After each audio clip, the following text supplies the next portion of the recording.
আমি এখন food and beverage ইন্ডাস্ট্রিতে চাকরি করতেছি। যারা ইন্ডাস্ট্রিতে কাজ করতে ইচ্ছুক বা সেন্সরের প্রতি তার জানার জন্য আমার হাতে যে সেন্সরটা দেখছেন এটি হলো NPN সেন্সর NO। এই NPN সেন্সরের তিনটা তার থাকে, একটা হইলো বাদামি কালার, একটা হইলো নীল কালার, একটা কালো কালার। যে কালো কালার তারটা যে দেখতেছেন এটা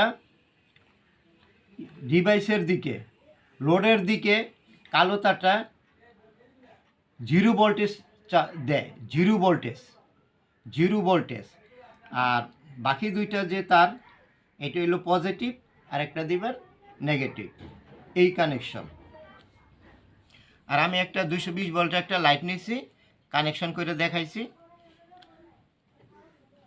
দেখেন এই কানেকশন। একটা খেয়াল রাখবেন, আরেকটা আমি আবার একটু বলতে দিয়েছি, NPN সেন্সর কালো তারটা সবসময় নেগেটিভ যায়, সেন্সর থেকে নেগেটিভে যায় লোডের দিকে।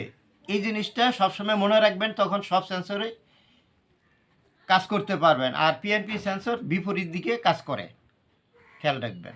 এই আমি কানেকশন দেখাই দিছি। এখন আমি 220 ভোল্ট সাপ্লাই দিলাম, আমার পাওয়ার সাপ্লাই আসছে।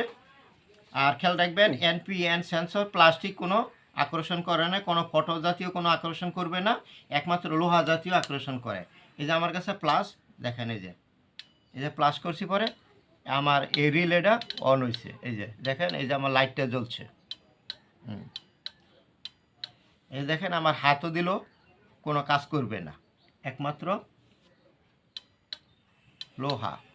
দেখেন এই যে দেখেন আকর্ষণ করে। এইভাবে NPN সেন্সর কানেকশন করবেন।